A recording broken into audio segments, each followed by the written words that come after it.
All right, Saturday Taj Hammer. We've got the Faith and Fury game, in our case, Fists and Fury. Lots of debuts, Imperial Fists taking the field for the first time, and we've got some Khorne units taking the field for the first time as well.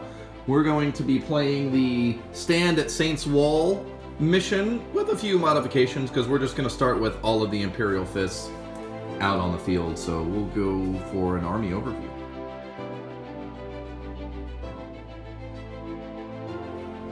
Okay, 1,500 points of Khorne. We've got two Berserker squads, one with 9, one with 10, each with a Rhino.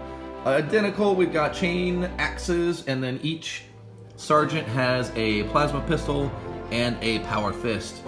We've got Khorne and a Chaos Lord to round out our HQs for our battalion. And then one squad of 5 Chaos Space Marines. We got a Heavy Bolter, and the sergeant there has a power fist. We are borrowing 2 Obliterators from our brothers in the Black Legion, just to round out the points. And then we've got a Supreme Command detachment of Chaos Demons.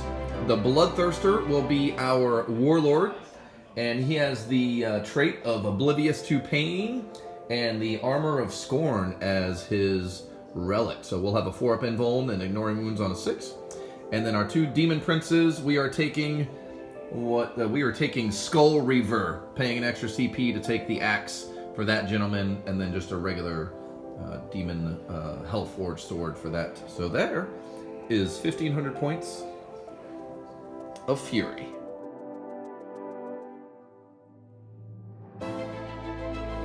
All right, here's the debut for the Fists. We're looking at 1,500 points of Imperial Fists, starting with 3 Eliminators, a Repulsor Executioner, some Aggressors, a Chaplain, our Warlord, who's just a Captain who has the relic Eye of Hypnoth. We don't need any Lieutenants. And then our traits, we took 2, paid a CP to take 2 of them, took Indomitable, so he can only be wounded on a 4-up, and we took the Hand of Dorn, which I promptly rolled into a 1, so didn't lose anything, but didn't gain anything, so nothing there.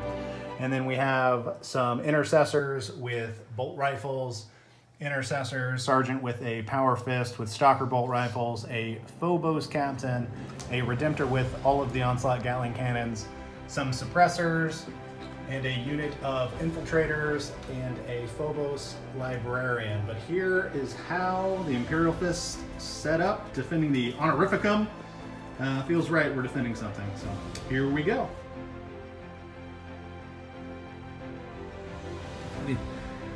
End of Chaos turn 1, and we moved up. We got good advance rolls. We'll come back to that. So we moved up. Hoscat moved up. Everyone else advanced, got good rolls. So we're pretty close to the line, which is good?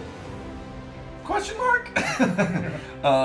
Same thing here. We moved up, got a good advance roll. And then we moved up and did a little bit of shooting. We did 1 wound. So the best part about Chaos turn 1 was the orbital bombardment. So we were hot with the 6s. Don't feel good about it, but I think we did 13 mortal wounds. We killed a suppressor, and we killed a character, and then we killed 2 intercessors. I didn't feel good about it at the time, but now that I've killed nobody in my actual turn 1, I feel a lot better about it. So here we go. Time to get shot by the Fists. End of Imperial Fist turn 1. Learned a lot here, did some interesting stuff, but Marines are OP. Marines are OP, says Danimal. TBD. But there was a Rhino here, there was a Rhino here. I can't disagree with the things he's shouting in the background. But after our orbitally bombarded unit of Intercessors took all those wounds and lost our captain, they did take their vengeance out upon that Rhino. Wounded, actually took 6 wounds because of various doctrine things off of the Rhino, got it down to 6, and then decided they wanted to get out there and get after it and try to fist some things. So they charged. The Redemptor Dreadnought did shoot some standard issue tactical Marines from the Chaos side, killed them with the Onslaught Gatling Cannon. Turns out that thing's pretty good. It then charged the Rhino as well. The Power Fist armed Sergeant fisted the Rhino, got it down to 1 wound, and then those 2 Intercessor regular guys knifed it to death, so bold for them. Blew up, killed 1 in the explosion getting out. The Rhino did explode, took a wound off of the Redemptor and took a wound off an Intercessor. So not a bad spiteful explosion there. The Stalker Bolt Rifle armed Intercessors here did shoot at a Chaos Demon Prince here. Took a couple wounds off him. The Eliminators also shot at him with the no LOS version, took a wound off. The Redemptor then charged in and did finish him off, so that was good. It's kind of our teeth kind of stuff there. Over here, we played Tank Hunters and Bolter Discipline, and there is a litany Catechism of Fire on the aggressors. They did shoot the Rhino. Took it down to 1 wound, so we did 11 there before the Intercessors in the back here got lucky and nicked a wound off it there. The Khorne Berserkers then jumped out. The Executioner took shots with all of its anti-personnel weapons and ended up killing 4 of them. The Repulsor then turned its anti-vehicle building and big scary thing guns on the Bloodthirster, who looks amazing. And the Onslaught Gatling Cannon ended up doing 5 wounds, and the Icarus anti-air array ended up doing a couple wounds too.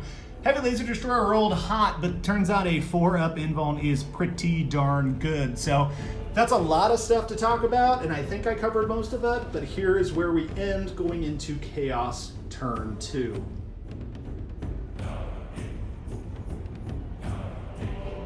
All right, guys, here we go. That is the end of the Chaos Turn 2, just the top of Turn 2. So we had 2 units come back, the Demon Prince and the troops here, the Marines. So we're doing the inexhaustible bad guys rule per the mission.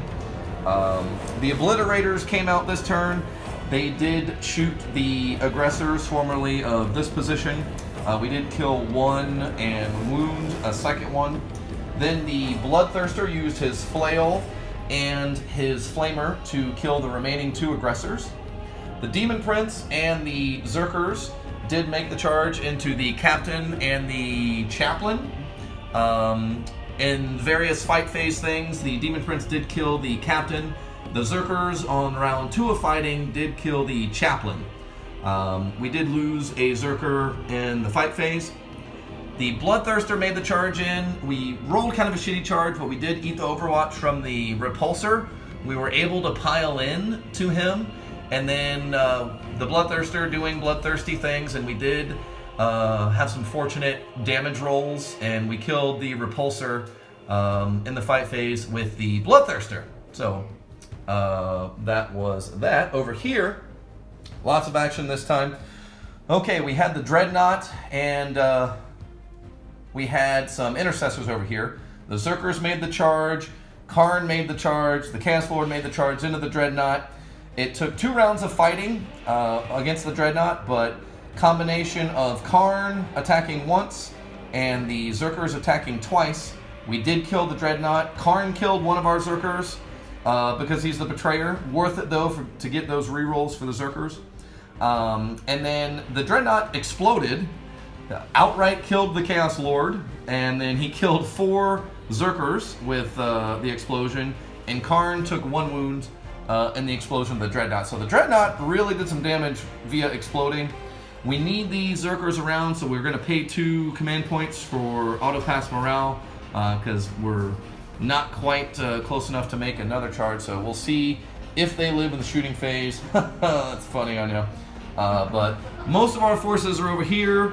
We've kind of tied up these Intercessors, but there's still a lot of troops left. So we'll see. That is the end of World Eater / Khorne Turn 2.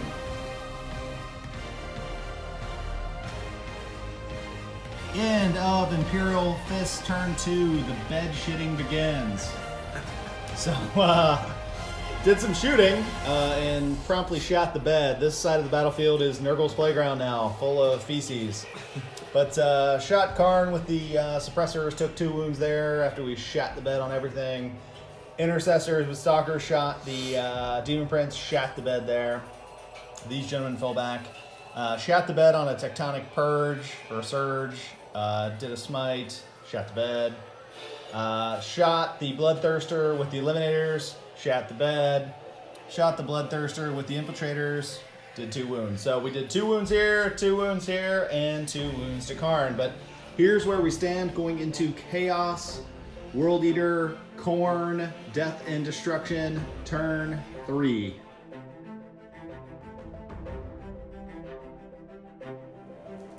All right, end of the World Eaters, turn 2. Some carnage. Everyone, we had a good charging roll.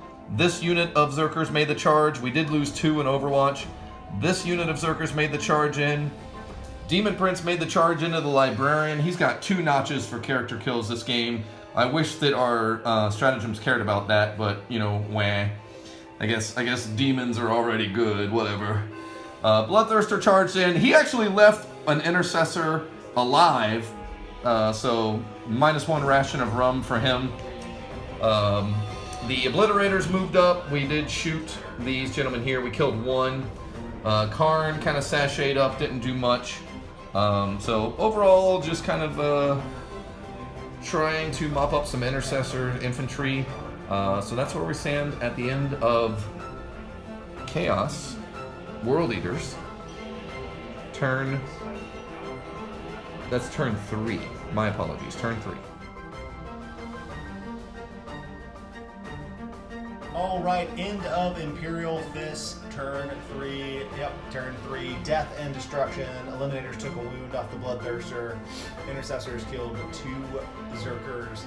Suppressors took 2 wounds off of Khorne. But this is where we end Imperial Fist, turn 3, and actually where we end the game. All Chaos has to do is basically touch the objective between the statues there, and they win. So the Imperium falls. In this case, we've lost the honorificum or whatever it's called. But yeah, here is